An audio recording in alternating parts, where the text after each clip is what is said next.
Hi everyone, welcome to the third video in our series on trigonometry. In the last video we defined sine, cos and tan, and now we're ready to calculate side lengths in a right angled triangle. So let's start by recapping. If I have a reference angle theta, a corresponding opposite side O, a hypotenuse h, and an adjacent side A, we defined sine to be the opposite over the hypotenuse. We defined cosine to be the adjacent over the hypotenuse, and we defined tan to be opposite over adjacent. And a very popular acronym for this that students all around the world know is SOHCAHTOA. S, C, and T for sine, cos, and tan. Okay, here's the big idea. If we know an angle and we know one side, it doesn't matter what that number is, could be any number, and maybe I'll call this 30 degrees. Here I've got one angle and one side. The big idea here is that this is enough information to work out everything else. So if I know one angle and one side, this is enough to work out the remaining sides.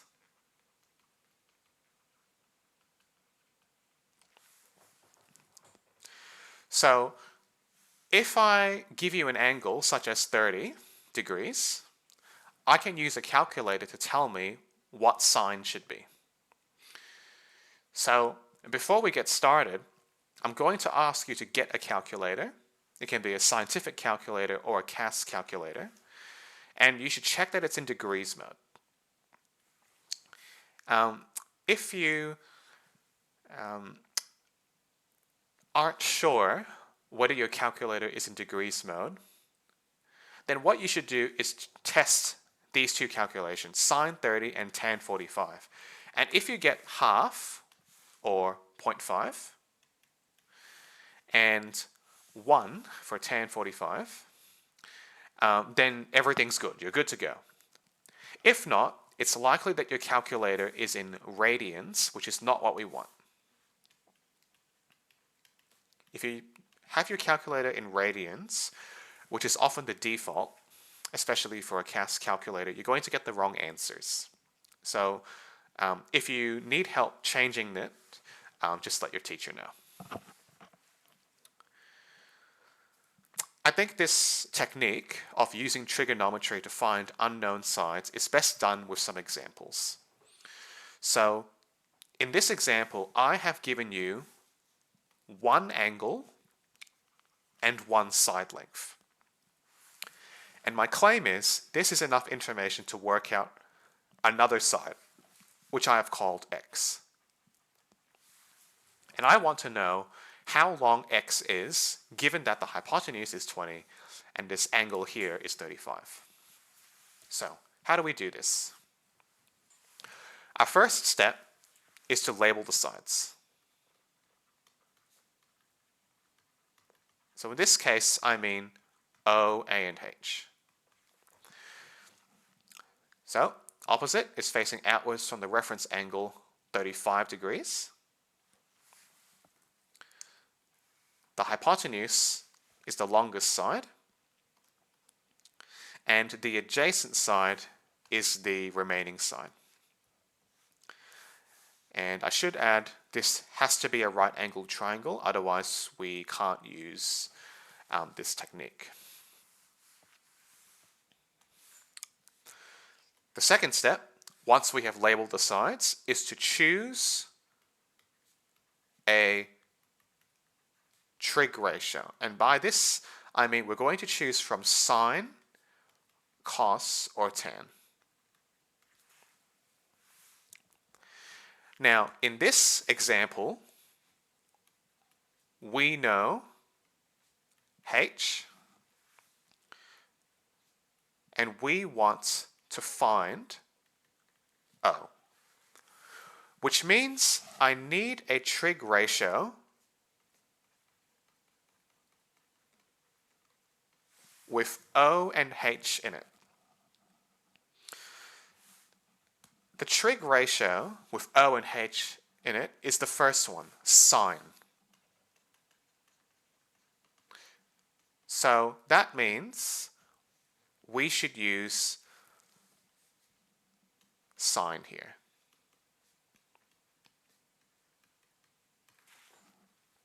Okay?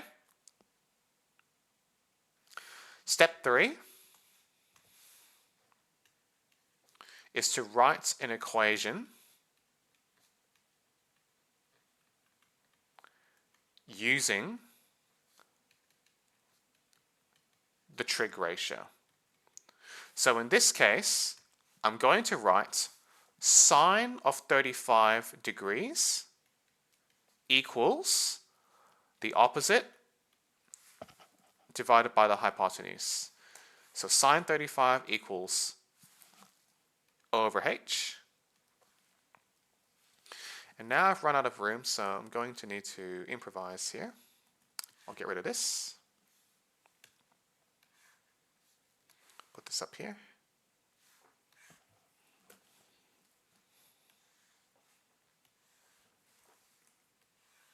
So sine of 35 degrees equals x over 20.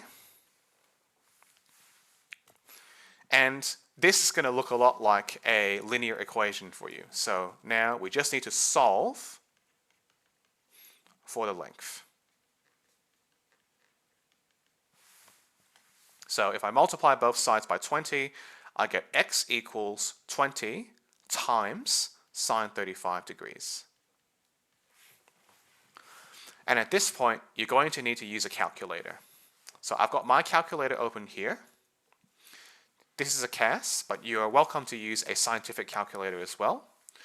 Notice I've got DEG in the top right. That means my calculator is in degrees mode.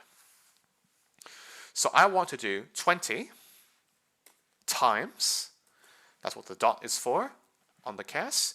If you're using a scientific, just look for the times symbol or the multiplication symbol on one of your buttons.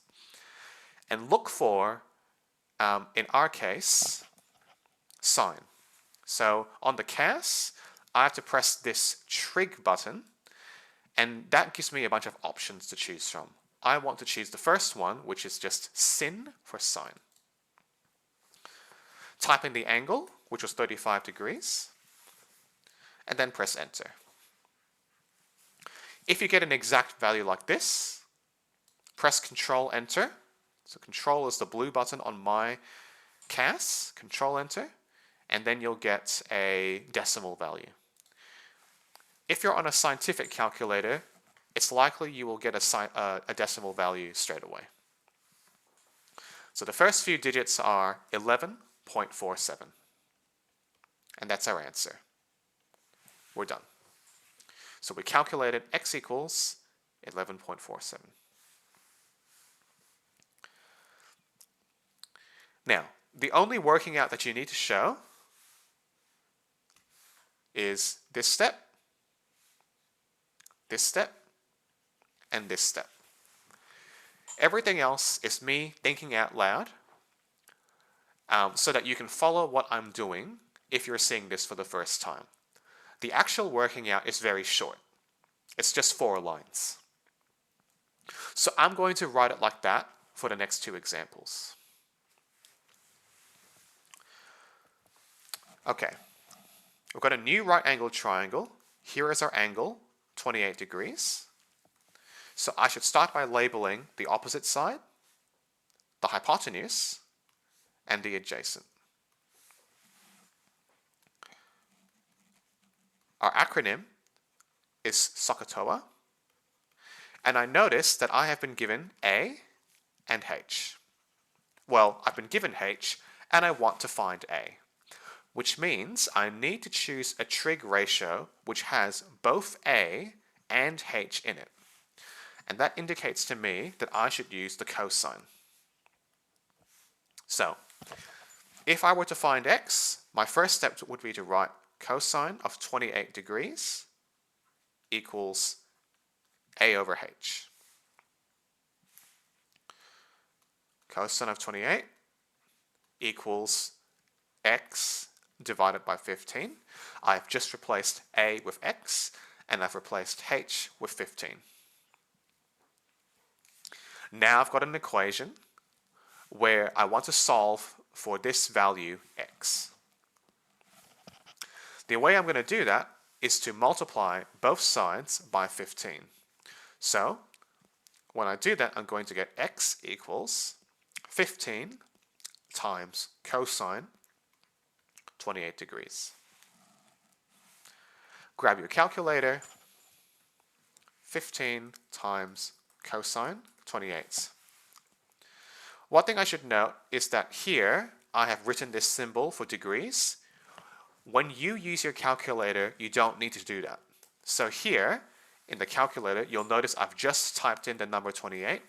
There's no need to put in the degree symbol.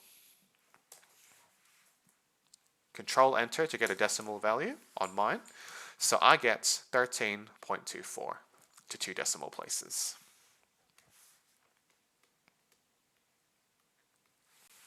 And that's it. The calculation for trigonometry is actually quite short. It's much easier to start if you begin by labeling O, A, and H on your right-angled triangle. Okay, last one. I'm going to go a little bit faster. So I want to find x. X is the opposite side. I've been given the adjacent side, and I know nothing about the hypotenuse. So I'm looking for a trig ratio which has O and A in it. And the only one that has both O and A in it is this one. So that means I should use tan. So tan of 52 degrees in this triangle is the opposite side divided by the adjacent side. And now I can replace O and A with the numbers that were given in the triangle. So O was x and A was 19. My goal is to get x by itself. I don't have x yet. I have x divided by 19.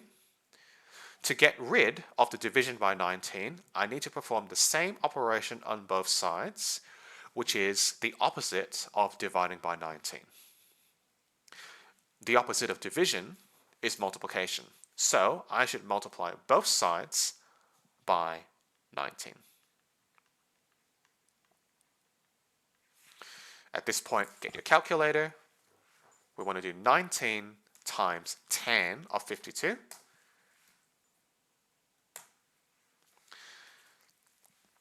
And we get 24.318891. And if I were to round this to 2 decimal places, we should note that the third decimal place was larger than 4.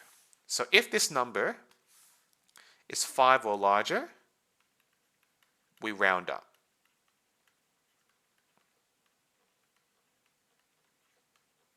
So our final answer is going to be x is approximately 24.32.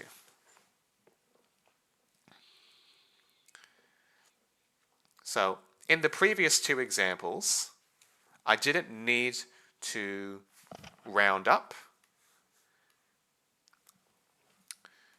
because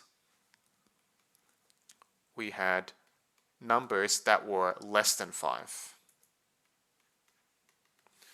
So this digit here, the 4, was less than 5, so I rounded down. And similarly here, 11.4715. This third digit was less than 5, so there was no need to round up. It's just approximately equal to 11.47.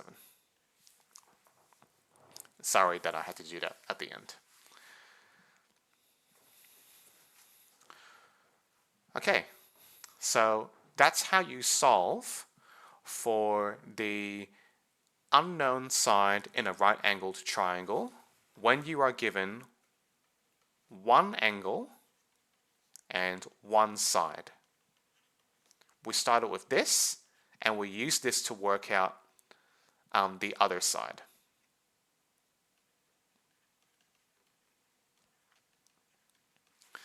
In the next video, we will do the same thing, except that we will have to do one more algebraic step if our pronumeral x is in the denominator rather than the numerator of the fraction. See you then.